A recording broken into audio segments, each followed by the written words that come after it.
Hello दोस्तों, स्वागत है आप सभी का आपके अपने इस YouTube चैनल पे। दोस्तों, जैसा कि आप सभी को लूसेंट याद करने में बहुत ही प्रॉब्लम होती है, तो हम आज आपके लिए लेकर आए हैं लूसेंट की आइडियो सीरीज। ये लूसेंट की आइडियो सीरीज आपको लूसेंट को याद रखने में बहुत ही हेल्प करेगी। आप इसे किसी भी टाइम, यानी कि खाना खाते हुए, ट्रेवलिंग करते हुए, वॉक करते हुए, इवन बाथरूम में भी आप इसे ईयरफोन लगाकर सुन सकते हो और अपनी पढ़ाई को कंटिन्यू रख सकते हो। जब हम कोई चीज़ सुनते हैं बार बार, तो सुनने से हमारे उसका जो कनेक्शन होता है वो डायरेक्ट माइंड से होता है और वो बहुत जल्दी याद होती है, इवन पढ़ने से भी ज़्यादा जल्दी। तो हम आज से आपके लिए डेली लेकर आएंगे ल्यूसेंट की आइडियो सीरीज ज़्यादा लंबी नहीं रहेगी, आधे आधे घंटे के आसपास की ये सीरीज रहेगी। और हम हिस्ट्री से शुरुआत करेंगे आज। हिस्ट्री में हम आज मेडिवल हिस्ट्री से आपको ल्यूसेंट की इस आइडियो सीरीज में लेकर चलेंगे। तो मेडिवल हिस्ट्री यानी मध्यकालीन भारत में हम बात करेंगे भारत पर अरबों का आक्रमण। ठीक है, मोहम्मद बिन कासिम के नेतृत्व में अरबों ने भारत पर पहला सफल आक्रमण किया। किसके नेतृत्व में? मोहम्मद बिन कासिम के नेतृत्व में अरबों ने भारत पर पहला सफल आक्रमण किया। मोहम्मद बिन कासिम के नेतृत्व में अरबों ने भारत पर पहला सफल आक्रमण किया। अरबों ने सिंध पर 712 ईस्वी में विजय पाई। अरबों ने सिंध पर 712 ईस्वी में विजय पाई। अरबों ने सिंध पर कब विजय पाई? तो अरबों ने सिंध पर 712 ईस्वी में विजय पाई। जब अरबों ने सिंध पर आक्रमण किया था तो उस समय सिंध का राजा दाहिर था। यानी कि जब अरबों ने सिंध पर आक्रमण किया तो उस टाइम सिंध पर दाहिर का शासन हुआ करता था। भारत पर अरब भाषियों का आक्रमण का जो मुख्य उद्देश्य था वो था धन दौलत लूटना तथा इस्लाम धर्म का प्रचार करना। यानी भारत पर अरबवासियों के आक्रमण का मुख्य उद्देश्य धन दौलत लूटना तथा इस्लाम धर्म का प्रचार करना था। ये तो बात हुई मोहम्मद बिन कासिम की। अब हम उससे थोड़ा सा कुछ सालों बाद पढ़ेंगे महमूद गजनवी के बारे में। तो चलिए हम स्टार्ट करते हैं। महमूद गजनवी अल्पतगीन नामक तुर्क सरदार, जो गजनी साम्राज्य का संस्थापक था। गजनी साम्राज्य का संस्थापक कौन था? तो अल्पतगीन नामक एक तुर्क सरदार था जो गजनी साम्राज्य का संस्थापक हुआ करता था। अल्पतगीन का एक गुलाम और उसका दामाद हुआ करता था सुबुक्तगीन। अल्पतगीन का गुलाम और दामाद हुआ करता था सुबुक्तगीन। तो सुबुक्तगीन जो है, सुबुक्तगीन का जो पुत्र है वो है महमूद गजनी। यानी महमूद गजनी सुबुक्तगीन का पुत्र है। अपने पिता के काल में गजनी खुरासान का शासक था। अपने पिता के काल में गजनी खुरासान का शासक था। गजनी 27 वर्ष की अवस्था में 997 ईस्वी में गद्दी पर बैठा। गजनी 27 वर्ष की अवस्था में 997 ईस्वी में गद्दी पर बैठा। बगदाद का खलीफा अल आदिर बिल्लाह ने महमूद गजनी के पद को मान्यता प्रदान करते हुए उसे यामीन उद दौला या यामीन उद मिल्लाह की उपाधि प्रदान की। ओके, फिर से एक बार इतना हम रिकॉल कर लेते हैं, फिर आगे बढ़ेंगे। अल्पतगीन नाम का एक तुर्क सरदार जो था वो गजनी साम्राज्य का संस्थापक हुआ करता था। अल्पतगीन का गुलाम तथा दामाद हुआ करता था सुबुक्तगीन, और सुबुक्तगीन का ही पुत्र हुआ करता था कौन? महमूद गजनी। और महमूद गजनी जो था अपने पिता के समय खुरासान का शासक हुआ करता था। महमूद गजनी 27 वर्ष की अवस्था में 997, याद रखना 1000 ईस्वी से 3 साल पहले 997 में गद्दी पर बैठा। बगदाद का जो खलीफा हुआ करता था बिल्लाह अल आदिर बिल्लाह, उसने महमूद गजनी के पद को मान्यता प्रदान करते हुए उसे यामीन उद दौला तथा यामीन उल मिल्लाह की उपाधि दी। कौन कौन सी उपाधि दी? यामीन उद दौला और यामीन उल मिल्लाह की उपाधि। आपसे क्वेश्चन कैसे पूछेगा? क्वेश्चन पूछेगा कि निम्न में से यह उपाधि किसको दी गई थी? यामीन उद दौला, फिर ऑप्शन दे देगा 4-5 नाम। ठीक है, तो आपको याद रखना है महमूद गजनी। आप मोहम्मद गौरी मत मार देना। ठीक है, तो ऐसे क्वेश्चन बनेगा। और इसको दूसरे तरीके से भी क्वेश्चन बनाया जा सकता है कि महमूद गजनी को यामीन उद दौला की उपाधि किसने दी थी, और फिर 4-5 नाम दे देगा ऑप्शन में, अल आदिल बिल्ला, फलाना ढिकाना, और एक नाम आपका भी हो जाएगा, है ना। ठीक है, तो अब आगे देखते हैं। महमूद गजनी ने भारत पर पहला सफल आक्रमण 1001 ईस्वी में किया था। पहला आक्रमण 1000 ईस्वी में किया था, बट पहला सफल आक्रमण 1001 ईस्वी में किया था। यह आक्रमण शाही राजा जयपाल के विरुद्ध था। कहा जाता है कि 1000 ईस्वी में जब आक्रमण किया था महमूद गजनी ने, तो शाही राजा जो जयपाल हुआ करते करते थे, जयपाल महमूद गजनी को पराजित कर दिए और पकड़कर अपने घर लाए थे। तो जब घर कैद किए थे तो उनकी मां के कहने पर उन्होंने छोड़ दिया महमूद गजनी को, और वही महमूद गजनी 1 साल बाद आकर फिर से आक्रमण कर दिया जयपाल के ऊपर। तो यह जयपाल की बहुत बड़ी गलती साबित हुई और जयपाल के विनाश, इवन पूरे भारत में मुस्लिम साम्राज्य का उदय और हिंदू साम्राज्य के विनाश का कारण बन गया था। ठीक है, तो इसमें जयपाल की पराजय हुई। तो अगर आपसे क्वेश्चन पूछता है कि महमूद गजनी का पहला सफल आक्रमण, तो वो है 1001 ईस्वी में। किसके विरुद्ध था? तो वो शाही राजा जयपाल के विरुद्ध था। और पहला आक्रमण पूछे, सफल वर्ड हटा दे, सफल वर्ड हटा दे, तो ऑप्शन आपका आंसर हो जाएगा 1000 ईस्वी, और यह भी था जयपाल के ही विरुद्ध। ठीक है, महमूद गजनी का 1008, देखो हर साल ये आक्रमण करता था, हर साल। इसने 25 सालों में 27 आक्रमण किए हैं। ठीक है, लेकिन सारे आक्रमण हमें नहीं पढ़ना है और सारे आक्रमण लूसेंट में दिए भी नहीं गए हैं। जो जो इंपॉर्टेंट है, जिसमें कुछ उसने बड़ा कारनामा किया है, वही आक्रमण हमें पढ़ना है और वही आक्रमण दिए भी गए हैं। तो महमूद गजनी का 1008 ईस्वी में नागरकोट के विरुद्ध हमले को मूर्तिवाद के विरुद्ध पहली महत्वपूर्ण जीत बताई जाती है। यानी यह मूर्तिवाद के विरुद्ध था। नागरकोट मंदिर में हमला करके नागरकोट की मूर्तियों को तोड़ दिया था। ठीक है, आपको पता है इस्लाम धर्म में मूर्ति का कोई स्थान नहीं होता, हिंदू धर्म में मूर्ति ही सब कुछ होती है। तो यह जो था इस्लाम धर्म का प्रचार करता था, तो इसने मूर्तिवाद का विरोध किया और मूर्तिवाद के विरोध में इसने पूरी मूर्तियों को तोड़ दी। देख लो यहाँ पे कितना हिस्ट्री हमारी गलत पढ़ाई जाती है। यहाँ पे क्या लिखा हुआ है? मूर्तिवाद के विरुद्ध महत्वपूर्ण जीत बताई जाती है। मतलब ये इसको एग्जैक्ट सही साबित कर रहे हैं, और ये हमारे इतिहास की किताब से आता है, इसलिए यहाँ भी लूसेंट में भी ऐसा लिखा गया है। आपको लिखना था तो आप ऐसे लिखते कि मूर्तिवाद के विरुद्ध पहला आक्रमण था या मूर्तिवाद के विरुद्ध लड़ाई थी। आप ये महत्वपूर्ण जीत क्यों लिख रहे हो? महत्वपूर्ण जीत का मतलब है कि मूर्तिवाद गलत है और जो मूर्तिवाद का विरोध है वो सही है, ऐसा आप साबित करना चाहते हो। तो हमारी इतिहास की किताबें एक विशेष, एक स्पेशल, जो हमारे उस टाइम पे, हम नाम नहीं लेना चाहेंगे उस पार्टी की, तो वो पार्टी के लोगों के द्वारा, इवन इतिहासकारों के द्वारा बनाया गया था। लेकिन जब उसको सोर्सों से इकट्ठा करके एक साथ किया जाने लगा, तो कुछ विशेष लोगों के द्वारा किया गया, जिसमें उन्होंने एक विशेष ऑडियंस को, एक विशेष कम्युनिटी को स्पेशल टारगेट किया था, ताकि उनका विश्वास जीतकर उन्हें वोट बैंक के रूप में यूज कर सके। तो सॉरी फॉर दैट, आगे बढ़ते हैं, ये नहीं बोलना चाहिए था। ठीक है, महमूद गजनी ने थानेश्वर के चक्र स्वामिन की कांस्य निर्मित आदमकद प्रतिमा को गजनी भेजकर रंगून में रखवाया। यानी महमूद गजनी ने थानेश्वर के चक्र स्वामिन की कांस्य निर्मित आदमकद प्रतिमा को गजनी भेजकर रंगून में रखवाया। अब देखो, महमूद गजनी का सबसे चर्चित आक्रमण जो है वो 1025 ईस्वी में सोमनाथ मंदिर सौराष्ट्र पे हुआ। महमूद गजनी का सबसे चर्चित आक्रमण जो है तो वो 1025 ईस्वी में सोमनाथ मंदिर सौराष्ट्र में हुआ। आपसे पूछ सकता है कि महमूद गजनी ने सोमनाथ मंदिर पर कब आक्रमण किया था, तो आपका करेक्ट आंसर हो जाएगा 1025 ईस्वी। ठीक है, इस मंदिर में लूट कर उसे 20 लाख दिनार की संपत्ति हाथ लगी। 20 लाख दिनार उस टाइम पे 1025 ईस्वी में, आज की डेट पे वो पता नहीं कितने अरबों खरबों की संपत्ति रही होगी। सोमनाथ की रक्षा करने के कारण अहिलवाड़ा के शासक पर भी महमूद ने आक्रमण किया। जो अहिलवाड़ा के शासक थे वो सोमनाथ की रक्षा किया करते थे, तो उसके कारण उन पे भी महमूद ने आक्रमण कर दिया।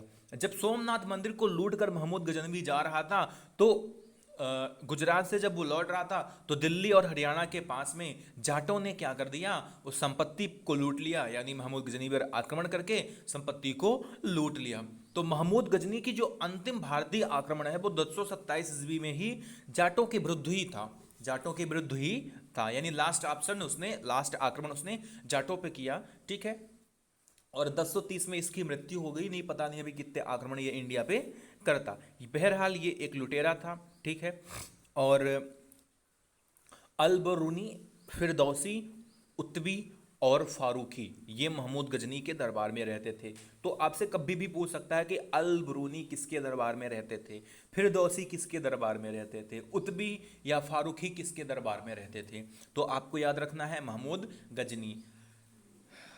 आशा करता हूं आपको यहां तक समझ आया होगा। लेकिन फिर से एक बार, अब बहुत जल्दी जल्दी हम एक बार फिर से महमूद गजनी को रिकॉल कर लेते हैं ताकि आपको चीजें यहीं पे याद हो जाएं। अल्पतगीन नामक एक तुर्क सरदार गजनी साम्राज्य का संस्थापक था। अल्पतगीन का गुलाम तथा दामाद था सुबुक्तगीन। सुबुक्तगीन का पुत्र था महमूद गजनी। अपने पिता के शासन में गजनी खुरासान का शासक था।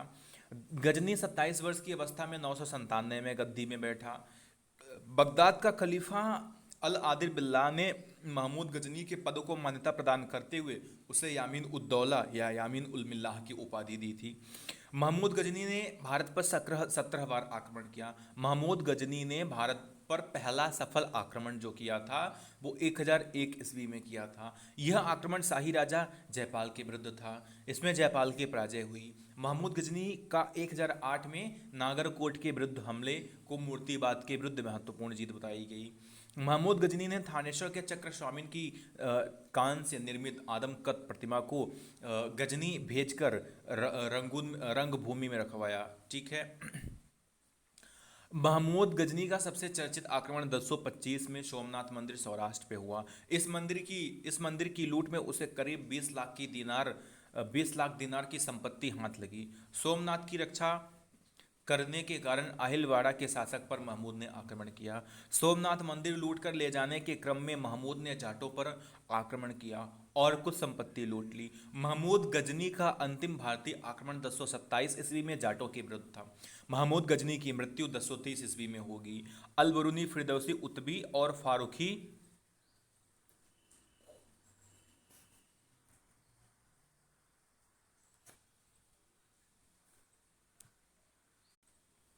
महमूद गजनी के दरबार में रहते थे, ठीक है। तो ये हो गया महमूद गजनी के बारे में। और मुझे उम्मीद है कि आपको चीज़ें बहुत सारी याद हो गई होंगी।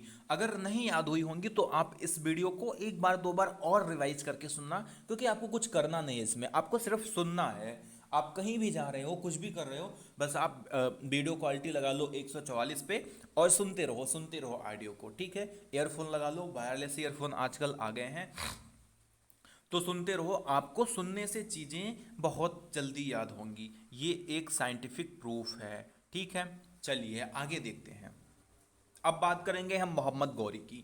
तो उसी गजनी साम्राज्य में ही देखो 1030 में उसकी मृत्यु हो गई। फिर उसके बाद उत्तराधिकारी उसके होते गए जो कुछ भी हुआ, ऐसा नहीं कि वो महान शासक नहीं हुए, लेकिन इंडिया से उनका कोई कांटेक्ट नहीं हुआ, उन्होंने इंडिया पे कोई आक्रमण नहीं किया। तो इसलिए इंडिया के पॉइंट ऑफ व्यू से हम उसको नहीं पढ़ते हैं। जिसने इंडिया पे आक्रमण किया हम उसको पढ़ते हैं, क्योंकि ये गजनी के हैं। इंडिया के हिस्ट्री से इनका कोई रिलेशन नहीं होता। अगर ये इंडिया पे आक्रमण नहीं करते तो इंडिया पे आक्रमण करने के नाते इनका इंडिया के हिस्ट्री से रिलेशन बनता है। इसलिए जो इंडिया पे आक्रमण करते हैं उन्हें ही हम पढ़ते हैं। तो गौर जो है महमूद गजनी के अधीन एक छोटा सा साम्राज्य था। महमूद गजनी जो अभी हम ऊपर पढ़े हैं, महमूद गजनी के गजनी साम्राज्य के अंतर्गत एक छोटा सा साम्राज्य गौर था। जैसे आप पढ़ते हैं किसी देश के अंदर कोई राज्य हो, ऐसे ही सेम कंडीशन वहां पे थी कि गौर जो साम्राज्य था, गौर एक जगह का नाम है, साम्राज्य का नाम है, और गौर के नाम पे ही मोहम्मद गौरी पड़ा। उसका नाम मोहम्मद गौरी पड़ा। देखो पहला वाला कौन सा है, 1000, जो 1000 के आसपास था, यानी 997 से 1030 तक, वो था महमूद गजनी। महमूद गजनी को ही महमूद गजनवी भी कहते हैं, ठीक है।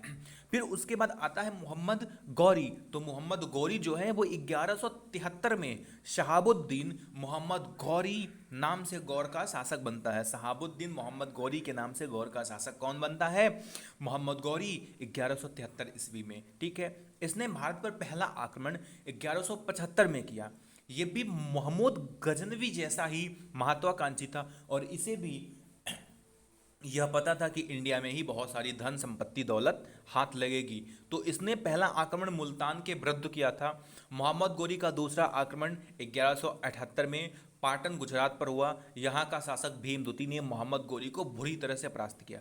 लेकिन दिक्कत यहाँ भी हो गई, भीमदूती ने परास्त तो किया लेकिन छोड़ दिया, दया कर दिया, और अगली बार ही मोहम्मद गोरी ने भीमदूती को ऐसा मारा होगा कि भीमदूती की पुश्तें याद करती होंगी आज तक। ठीक है, तो जो भी हिंदू डायनेस्टी हुआ करती थी, ये इनके अंदर बहुत दया हुआ करती थी, तो ये लोगों को आक्रमण करने के बाद भी छोड़ देते थे। ये धर्म युद्ध लड़ते थे, यानी युद्ध करते करते अगर मान लो किसी का अस्त्र शस्त्र जो भी चलता रहा होगा, तलवार भाला भाला वाला जो भी रहा होगा, अगर वो छूट जाए हाथ से, तो ये फिर सामने वाले को नहीं मारते थे। ये बोलते थे कि पहले तू अपना अस्त्र उठा, फिर आक्रमण कर मेरे पे, फिर अटैक करते थे ये लोग। तो ऐसे लोग थे, तो निहत्थों पे वार नहीं क्या करते थे। खैर, ये बात की बात है। तो हमने अभी क्या पढ़ा, थोड़ा सा जल्दी से रिकॉल करते हैं। मोहम्मद गोरी गौर जो था महमूद गजनी के अधीन एक छोटा सा राज्य था। 1173 में शहाबुद्दीन मोहम्मद गौरी गौर का शासक बना।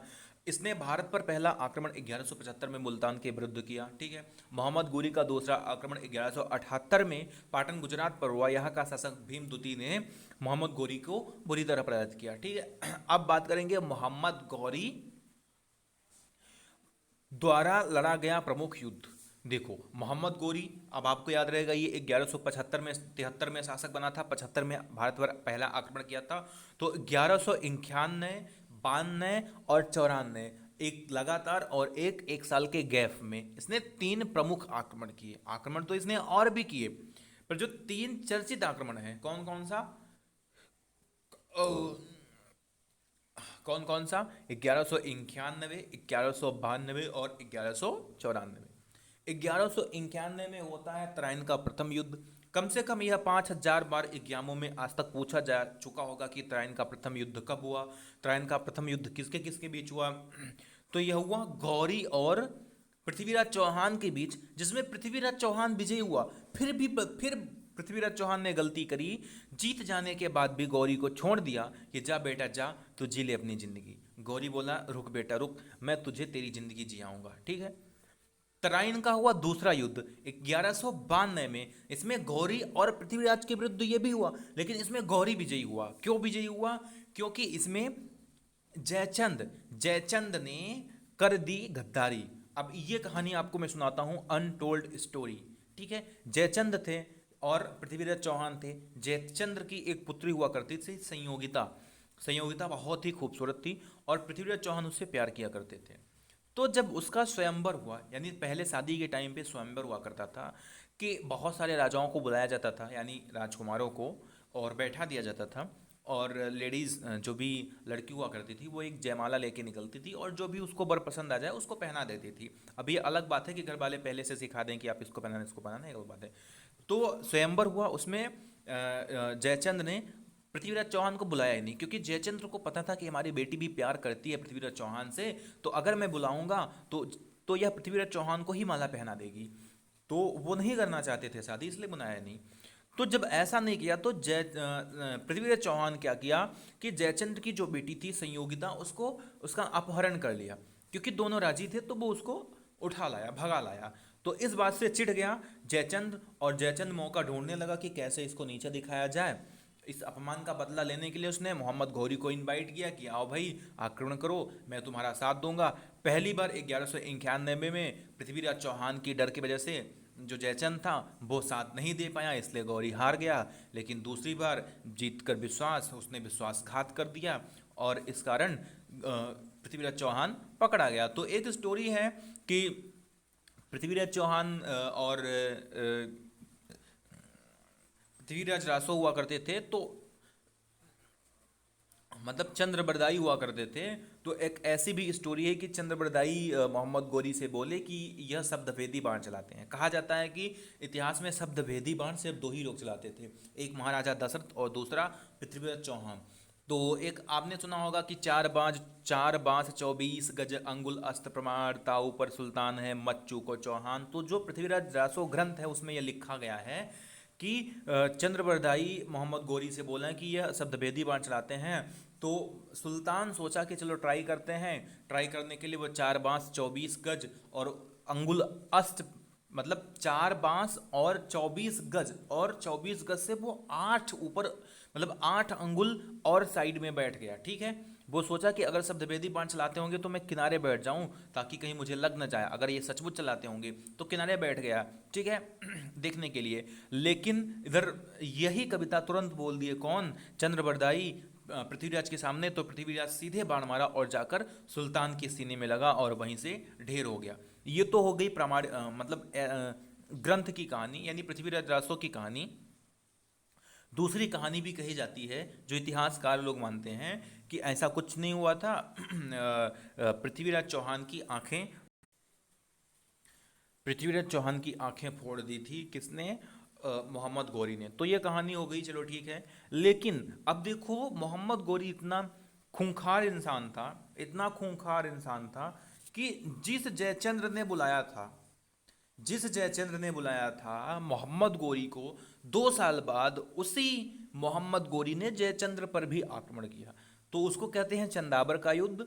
तो चंदाबर का युद्ध हुआ मोहम्मद गोरी और जयचंद्र के विरुद्ध, जिसमें गौरी विजयी हुआ। ठीक है, तो आपने क्या पढ़ा, आपने पढ़ा त्राइन का प्रथम युद्ध, त्राइन का द्वितीय युद्ध और चंदावर का युद्ध। त्राइन का प्रथम युद्ध 1191 में गौरी और पृथ्वीराज चौहान के विरुद्ध, त्राइन का द्वितीय युद्ध 1192 में गौरी एवं पृथ्वीराज चौहान के विरुद्ध, इसमें गौरी विजयी हुआ। और चंदावर का युद्ध 1194 ईस्वी में गौरी एवं जयचंद्र के विरुद्ध, इसमें गौरी विजयी हुआ।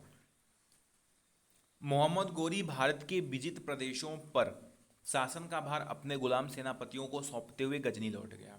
मोहम्मद गोरी की हत्या 15 मार्च 1206 में कर दी गई। ठीक है, अगर इस युद्धों को आपको ऐसे याद रखना है तो मैं एक ट्रिक बताता हूँ। गोरिया चल तारा चंदा दिखाऊं, तो गोरिया से क्या हो जाएगा आपका गौरी, गोरी के आक्रमण। ठीक है, और तारा से तराइन के युद्ध, यानी तराइन का प्रथम युद्ध, तराइन का द्वितीय युद्ध, और चंदा से चंदाबर का युद्ध। बाकी आपको याद रहेगा क्योंकि ये बहुत फेमस चीज़ें हैं। ठीक है, मैं बार बार इस पे हाईलाइट कर रहा हूँ, बार बार मैं फोकस कर रहा हूँ, इसका मतलब आपको याद ही रखना है। अब हम पढ़ेंगे सल्तनत काल। सल्तनत काल क्या है? सल्तनत काल गुलाम वंश यानी 1206 से लेकर 1526, जब तक मुगल नहीं आए थे, उसके बीच के पीरियड को हम सल्तनत काल कहते हैं, दिल्ली सल्तनत। ठीक है, आ रही है बात समझ में? दिल्ली सल्तनत। तो सल्तनत काल का जो पहला वंश हुआ करता था वो गुलाम वंश हुआ करता था। गुलाम वंश की स्थापना 1206 ईस्वी में कुतुबुद्दीन ऐबक ने की। गुलाम वंश की स्थापना किसने की? 1206 ईस्वी में कुतुबुद्दीन ऐबक ने की। ठीक है, वह गौरी का गुलाम था। ठीक, गुलामों को फारसी भाषा में बंदगा कहा जाता है। इन्हें सैनिक सेवा के लिए खरीदा जाता था। कुतुबुद्दीन ऐबक ने अपना राज्याभिषेक 24 जून 1206 को किया। याद रखना, कब किया कुतुबुद्दीन ने अपना राज्याभिषेक? 24 जून 1206 में किया। 24 जून 1206 में किया। ठीक है, कुतुबुद्दीन ऐबक कौन था? गौरी का गुलाम था और दामाद भी था। ठीक है, गौरी का गुलाम और दामाद। अब अभी अभी आपने पढ़ा गौरी कौन है। ठीक है, तो गौरी का गुलाम और दामाद था। कुतुबुद्दीन ऐबक ने अपना राज्याभिषेक 24 जून 1206 को किया। याद रखना, कुतुबुद्दीन ऐबक ने अपनी राजधानी लाहौर में बनाई। पूछ सकता है कि कुतुबुद्दीन ऐबक ने अपनी पहली राजधानी कहाँ बनाई? तो पहली राजधानी इसकी लाहौर थी। ठीक है, कुतुब मीनार की नींव कुतुबुद्दीन ऐबक ने रखी, मतलब बनाने की नींव स्टार्ट कुतुबुद्दीन ऐबक ने किया। लेकिन फिर वो मर गया था तो उसका पूरा निर्माण कार्य इल्तुतमिश ने करवाया था। किसने करवाया था? इल्तुतमिश ने करवाया था। तो आगे देखते हैं। दिल्ली का कुब्बत उल इस्लाम मस्जिद एवं अजमेर का 2.5 दिन का झोपड़ा नामक मस्जिद का निर्माण ऐबक ने करवाया था। कहा जाता है कि जो 2.5 दिन का झोपड़ा है वो 2.5 दिन में ही बना था। ठीक है, और कहा जाता है कि वह एक विशाल मंदिर था जिसका ऊपरी पार्ट तोड़कर उसको मस्जिद रूपा रूप में बनवा दिया गया था, इसलिए वो बहुत जल्दी बन गया था। उसमें कहा जाता है कि आज भी नीचे जो भी दीवार वगैरह है उसमें और फर्श वगैरह के नीचे बहुत सारे संकेत मिलते हैं मंदिर होने के प्रमाण। चलो ये बात की बात है। कुतुबुद्दीन ऐबक को लाख वक्स यानी लाखों का दान देने वाला भी कहा जाता था। प्राचीन नालंदा विश्वविद्यालय को ध्वस्त करने वाला ऐबक का सहायक सेनापति बख्तियार खिलजी था। प्राचीन नालंदा विश्वविद्यालय को ध्वस्त करने वाला ऐबक का सहायक सेनापति बख्तियार खिलजी था। ऐबक की मृत्यु 1210 ईस्वी में चौगान खेलते समय हो गई। आपसे ये पूछ सकता है कि नालंदा विश्वविद्यालय को किसने ध्वस्त किया था, तो बख्तियार खिलजी ने किया था। या ऐसे पूछ सकता है कि कुतुबुद्दीन ऐबक का सेनापति कौन था, तो बख्तियार खिलजी था। कुतुबुद्दीन ऐबक की मृत्यु कब हुई? 1210 में चौगान खेलते समय घोड़े से गिरकर हो गई। इसे लाहौर में दफनाया गया। ठीक। ऐबक का उत्तराधिकारी आराम शाह हुआ, जिसने सिर्फ 8 महीनों तक शासन किया। यह बहुत ही अयोग्य शासक था और इसके बारे में भी बहुत सारी अनटोल्ड स्टोरीज हैं। उस पर अब बात करने का कोई मतलब नहीं बनता, क्योंकि वो कभी ज्ञान में पूछा नहीं जाएगा आपसे, आपको सुनने में सिर्फ अच्छा लगेगा। आराम शाह की हत्या करके इल्तुतमिश 1211 में दिल्ली की गद्दी पर बैठा। इल्तुतमिश तुर्किस्तान का इलवरी तुर्क था, जो ऐबक का गुलाम एवं दामाद था। सबसे बड़ी चीज़ यहाँ पे होती थी, जो गुलाम हुआ करते थे वो जब बहुत बड़े सैनिक बन जाते थे, जब कमांडर बन जाते थे, तो उन्हीं से अपनी बेटियों की शादी कर दिया करते थे सुल्तान लोग। उससे ये होता था कि वो फिर एक गुलाम, पहले देखो कोई किसी का गुलाम होगा तो गुलाम कभी मन से काम करेगा नहीं, क्योंकि वो गुलाम है। लेकिन जब वो दामाद बन जाएगा तो उसको लगेगा कि अब अपना काम कर रहे हैं, तो वो युद्धों को जीतने के चक्कर में अपने संबंधों को मजबूत करने के लिए ऐसा खेल खेला करते थे। ठीक है। तो ऐबक का उत्तराधिकारी हुआ आराम शाह, जो सिर्फ 8 महीने तक गद्दी पर बैठा। फिर ये आराम शाह की हत्या करके इल्तुतमिश 1211 में दिल्ली की गद्दी पर बैठा।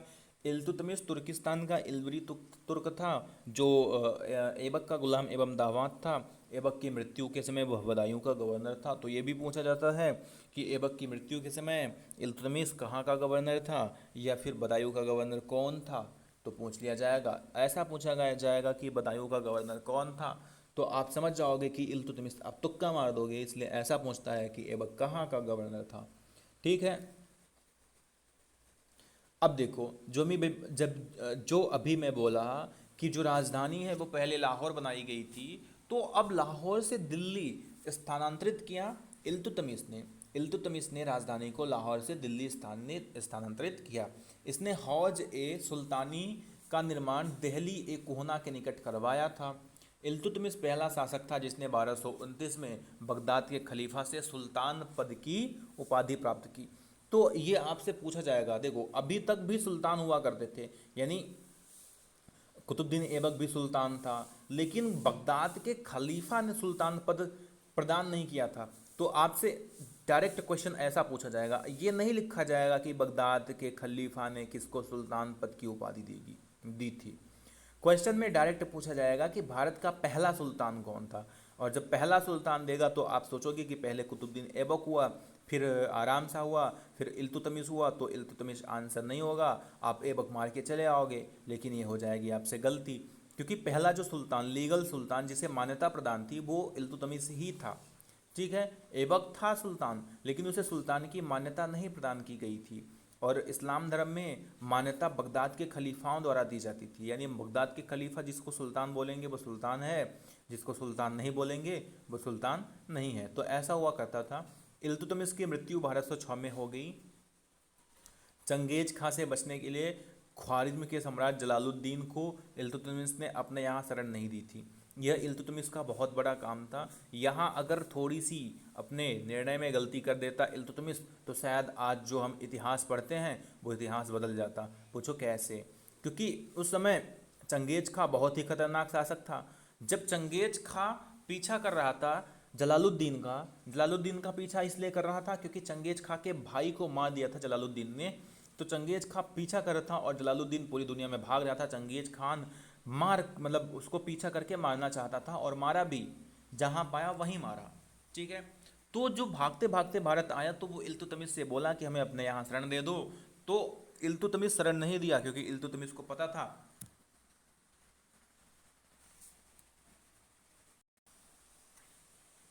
क्योंकि इल्तुतमिश को पता था कि शरण दे देंगे तो ये मार मार के हालत ख़राब कर देगा, हमारी पुश्तें ख़त्म कर देगा, इतिहास ही यहाँ से समिट जाएगा। वहाँ से फिर चंगेज खां के वंशजों को पढ़ना पड़ता, फिर चंगेज खां ने किसको राजा बनाया, क्या किया, ये सब पढ़ना पड़ता। तो ठीक है, यहाँ तक हो गया। अब 1236 में जब मर गया इल्तुतमिश, तो इल्तुतमिश के बाद उसका पुत्र रुकनुद्दीन फिरोज गद्दी पर बैठा। वह योग्य अयोग्य शासक था। इसके अल्पकालीन शासन पर उसकी मां शाह तुर्कान छाई रही। शाह तुर्कान के अवांछित प्रभाव से परेशान होकर तुर्की अमीरों ने रुकनुद्दीन को हटाकर रजिया को सिंहासन पर आसीन किया। बहुत ही इंपॉर्टेंट क्वेश्चन जो तकरीबन 1 करोड़ बार पूछा जा चुका होगा कि भारत की या फिर दिल्ली की पहली महिला सुल्तान या पहली महिला मुस्लिम सुल्तान, कुछ भी पूछे तो वो होगा आंसर रजिया सुल्तान। इस प्रकार रजिया बेगम प्रथम मुस्लिम महिला थी जिसने भारत की बागडोर संभाली। वैसे तो रानी लक्ष्मीबाई लोग बहुत पहले राजा बनी थी, मतलब अपने राजा के मृत्यु के बाद। सॉरी यार, रानी लक्ष्मीबाई पहले नहीं बनी थी, सॉरी। ठीक है, तो ये हो गया। रजिया ने पर्दा प्रथा त्याग कर तथा पुरुषों की तरह चोगा यानी काबा और कुलाह यानी टोपी पहनकर राज दरबार में खुले मुंह से जाने लगी। रजिया ने मलिक जमालुद्दीन याकूत को अमीर ए अखूर घोड़ों का सरदार नियुक्त किया। देखो, जो मलिक जमालुद्दीन याकूत था वो हुआ करता था घोड़ों की रखवाली करने वाला, मतलब घोड़ों को चारा घास खिलाने वाला। लेकिन उसका एक और काम था, जब सुल्तान अपने घोड़े पे बैठता था तो अपनी वो हथेली रखता था, सुल्तान उस पर कदम रखे। एक हथेली रखता सुल्तान उस पर अपना कदम रखता, फिर दूसरी हथेली रखता, फिर सुल्तान अपना दूसरा कदम रखता, ऐसे करके वो घोड़े पर चढ़ता था। तो यही काम वो रजिया के साथ करने लगा और कहीं ना कहीं फिर रजिया को हो गया उससे प्यार। तो रजिया ने उसको घुड़सवार विभाग का यानी पूरे घोड़ों के विभाग का प्रमुख बना दिया, घोड़ों के विभाग का मंत्री। जैसे आज के टाइम पे शिक्षा विभाग का मंत्री होता है, जैसे कृषि विभाग का मंत्री होता है, ऐसे ही उस टाइम पे घोड़ा बहुत महत्वपूर्ण, जैसे इस टाइम पे गाड़ी हो गया, रेल हो गया, यानी यातायात के लिए ये सारी चीज़ें हो गई, उस टाइम पे घोड़ा ही महत्वपूर्ण होता था। तो जो घोड़े का विभाग हुआ करता था वो भी बहुत महत्वपूर्ण हुआ करता था, तो घोड़े के विभाग का उसने मंत्री बना दिया। अब देखो, किसी को अगर आप सीधे चपरासी से मंत्री बना दोगे तो सारे लोग नाराज तो हो ही जाएंगे जो पहले से मंत्री बनने की उम्मीद में बैठे पड़े हैं। तो उसने क्या हुआ कि जब मंत्री बना दिया तो इधर क्या हुआ कि सारे जो गैर तुर्क सामंत थे वो नाराज हो गए। ठीक है, मतलब जो तुर्क सामंत थे वो नाराज हो गए, यानी गैर रीजन ये था, लेकिन यहाँ पे उन्होंने तत्कालिक बहाना वो नहीं बताया। उसने बोला कि आप गैर तुर्क सामंतों को जो जो गैर तुर्कों को सामंत बना रहे हो उसके चक्कर में हम नाराज हो रहे हैं, ऐसी बात हो गई इनके बीच। तो जो इसके अमीर थे तो हो गया इनके चक्कर में लड़ाई, यानी कि विरोध हो गया, तो कहीं ना कहीं वो चाल खेलने लगे। अब इधर रजिया की शादी अल्तुनिया के साथ हुई। इसकी भी कहानी बहुत लंबी है यार, चुपचाप पढ़ लो। अल्तुनिया के साथ हुई। देखो, अल्तुनिया भटिंडा यानी पंजाब भटिंडा का शासक था। वो युद्ध करने चल दिया। ठीक है, तो रजिया यहाँ से चल दी उसको रास्ते में ही मारने। जब रास्ते में मारने चल दी, अब इधर घर में भी अपने क्या था, विरोध था। तो जैसे ही रजिया दिल्ली से निकली तो सारे अमीर सामंत इकट्ठा होकर रजिया को ये कह दिए, मतलब घोषणा कर दिए कि हम शासक हैं यहाँ के, रजिया शासक नहीं है। तो अब दिल्ली रजिया के हाथ से छूट गई। तो जो अल्तुनिया को मारने जा रही थी वहाँ जाके उसने अल्तुनिया से संधि कर ली कि चल भाई तेरे साथ शादी कर लेते हैं और चल दोनों लोग मिलकर दिल्ली को जीतते हैं। तो ऐसे हो गई शादी, जिससे हो रही थी लड़ाई उससे हो गई शादी, और ये दिल्ली को फिर से जीतने के लिए वापस आ रहे थे। अब इधर हुआ क्या कि रजिया की हत्या 13 अक्टूबर 1240 में डाकुओं ने कैथल के पास कर दी। डाकू नहीं थे वो, बेसिकली वही अमीर सामंतों द्वारा भेजे गए लोग थे। ये लौटते टाइम, अब जो भटिंडा से दिल्ली लौट रहे थे तो ये रात में रुके थे कैंप में। कैथल एक जगह है, कैथल के पास रुके थे, तो वहीं से कुछ लोगों ने हत्या कर दी दोनों की चुपचाप रात में जाके, विश्वास जीत कर। ठीक है, बहराम शाह को बंदी बनाकर उसकी हत्या 1242 ईस्वी में कर दी गई। ये सारी कहानी बहुत लंबी है, तो ठीक है, ये लिखी नहीं जाती किताब में। किताब में सिर्फ मेन मेन पॉइंट लिखे जाते हैं। ठीक है,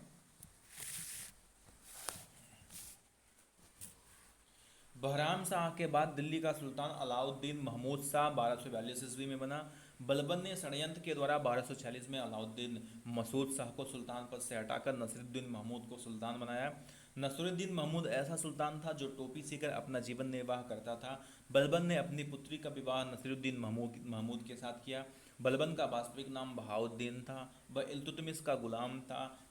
तुर्कान ए चहलगामी का विनाश बलबन ने किया। बलबन 1266 में गयासुद्दीन बलबन के नाम से दिल्ली की गद्दी पर बैठा। वह मंगोलों के आक्रमण से दिल्ली की रक्षा करने में सफल रहा। राज दरबार में सिजदा एवं पैबोस प्रथा की शुरुआत बलबन ने की थी। बलबन ने फारसी रीति रिवाज पर आधारित नवरोज उत्सव प्रारंभ करवाया था। अपने विरोधियों के प्रति बलबन को कठोर लौह एवं रक्त नीति अपना पालन करता था। नसीरुद्दीन महमूद ने बलबन को उल्लूक खां की उपाधि दी थी। बलबन के दरबार में फारसी के प्रसिद्ध कवि अमीर खुसरो एवं अमीर हसन रहते थे। गुलाम वंश का अंतिम शासक सैमुद्दीन कैमूर था। तो ये भी क्वेश्चन पूछता है कि गुलाम वंश का अंतिम शासक कौन था, तो सैमुद्दीन कैमूर था। गुलाम वंश का पहला शासक कौन था, तो कुतुबुद्दीन ऐबक था। तो इंपॉर्टेंट क्वेश्चन हैं। अब गुलाम वंश खत्म हो गया, अब बात करेंगे खिलजी वंश के बारे में। गुलाम वंश जैसे ही खत्म हुआ 1290 में, वैसे ही खिलजी वंश शुरू हो गया 1290 से 1320 में। गुलाम वंश के शासन को समाप्त कर 13 जून 1290 को जलालुद्दीन फिरोज खिलजी ने खिलजी वंश की स्थापना की। यानी कि जो सैमुद्दीन कैमूर है उसकी हत्या ही किसने की थी, जलालुद्दीन फिरोज खिलजी ने। उसकी हत्या करके खुद शासक बन गया। खुद शासक बन गया तो खिलजी वंश की स्थापना हो गई, क्योंकि ये दूसरे वंश से रिलेटेड था। ठीक है, तो जलालुद्दीन फिरोज खिलजी ने खिलजी वंश की स्थापना की। कब की, 13 जून 1290 में। 13 जून 1290 में मैंने आपको शुरू में बताया था कि ऐबक कब शासक बना था, वो बना था 24 जून 1206 को, और यह 13 जून 1290 को जो खिलजी वंश की स्थापना कर दिया। इसने किलोखरी को अपनी राजधानी बनाया। किलोखरी कहाँ है, इलाहाबाद के पास। जलालुद्दीन की हत्या 1296 में उसके भतीजा एवं दामाद अलाउद्दीन, देखो वो जलालुद्दीन था, ये अलाउद्दीन है, तो इसकी हत्या अलाउद्दीन ने कर दी। इसका भतीजा भी था और इसके बेटी का पति भी था। ठीक है, अलाउद्दीन के बचपन का नाम अली एवं गुरसाप्य था। ये भी क्वेश्चन पूछता है कि अलाउद्दीन के बचपन का क्या नाम था, तो अलाउद्दीन के बचपन का नाम अली एवं गुरसाप्य था। अलाउद्दीन खिलजी ने सेना को नगद वेतन देने एवं स्थायी सेना रखने की नींव रखी थी। दिल्ली के शासकों में अलाउद्दीन खिलजी के पास सबसे विशाल सेना थी। तो यही इंपॉर्टेंट क्वेश्चन आपसे पूछता है कि सेना को वेतन देने की शुरुआत किसने की थी, सेना रखने की शुरुआत किसने की थी, स्थायी सेना। तो ये सब क्वेश्चन थोड़ा सा इंपॉर्टेंट है, याद रखना। घोड़ा दागने एवं सैनिकों का हुलिया लिखने की प्रथा की शुरुआत अलाउद्दीन ने की थी। अलाउद्दीन ने भू राजस्व की दर को बढ़ाकर उपज का 1/2 भाग कर दिया है। इसने खम्स यानी लूट का धन में सुल्तान का 1/4 से बढ़ाकर 3/4 कर दिया। ये बहुत बड़े लुटेरे हुआ करते थे, बहुत बड़े लुटेरे इन द सेंस कि युद्ध जब हुआ करता था, जो भी लूट हुआ करता था उसमें सरकार का हिस्सा था। देखो मतलब लूट को बढ़ावा दे रहे हैं, यानी लुटेरों को कह रहे हैं कि आप लूटो, बस सरकार का एक हिस्सा सरकार को दे दो। ये चीज़ हुआ करती थी उस टाइम पे। ठीक है, लेकिन ये इसकी जो बाजार नियंत्रण की प्रणाली थी, जो मार्केटिंग थी, बहुत शानदार थी, जिसकी आज भी तारीफ की जाती है। ठीक है, इसने बेईमानी, व्यापारियों में बेईमानी रोकने के लिए कम तौलने वाले का शरीर का मांस काट लेने का आदेश दिया। मतलब जितना कम तौलेगा उतना मांस काट के रख देंगे, ऐसा आदेश इसने दिया। ठीक है, इसने अपने शासनकाल में मूल्य नियंत्रण प्रणाली को दृढ़ता से लागू किया था। दक्षिण भारत की विजय में अलाउद्दीन ने मलिक काफूर को भेजा। मलिक काफूर बहुत ही योग्य था। यह एक हिजड़ा होता था जिसे 1 लाख दिनार में खरीदा गया था, जिसे नहीं 1000 दिनार में, इसे 1000 दिनारी भी कहा जाता था। तो मलिक काफूर जो था, याद रखना, बहुत ही इंपॉर्टेंट व्यक्ति था, हिजड़ा था। जमैयत खाना मस्जिद, अलाई दरवाज़ा, सीरी का किला और 1000 खंबे का महल का निर्माण अलाउद्दीन खिलजी ने करवाया था। ट्रिक से याद करो, अलाउद्दीन के सिर पर 1000 खंभा वाला जमैयत महल का दरवाज़ा गिर गया। अलाउद्दीन के सिर पर 1000 खंभे वाला जमैयत का दरवाज़ा गिर गया। तो अलाउद्दीन के सिर पर मतलब अलाउद्दीन सिर पर मतलब सीरी का किला, 1000 खंभे वाला मतलब 1000 खंभे का महल, जमैयत मतलब जमैयत खाना मस्जिद, ठीक है, और सिर पर गिर गया मतलब सीरी का किला, दरवाज़ा मतलब अलाई दरवाज़ा। ठीक है, तो ये इम्पॉर्टेंट हो गई। दैवी अधिकार के सिद्धांत को अलाउद्दीन ने चलाया था। सिकंदर एसानी की उपाधि अलाउद्दीन खिलजी ने खुद ली थी। क्यों ली थी? क्योंकि मलिक जो था वो दक्षिण भारत में आक्रमण करने गया, आक्रमण करते करते उसने समुद्र तक सारे क्षेत्रों को जीत लिया, तो उसको लगा कि धरती ही खत्म हो गई, हमने सारे चीज़ों को जीत लिया। सारे देशों को जीतने वाला कौन था? एक ही था, सिकंदर। तो इसलिए इसने सिकंदर ए सानी की उपाधि धारण की थी। ठीक है।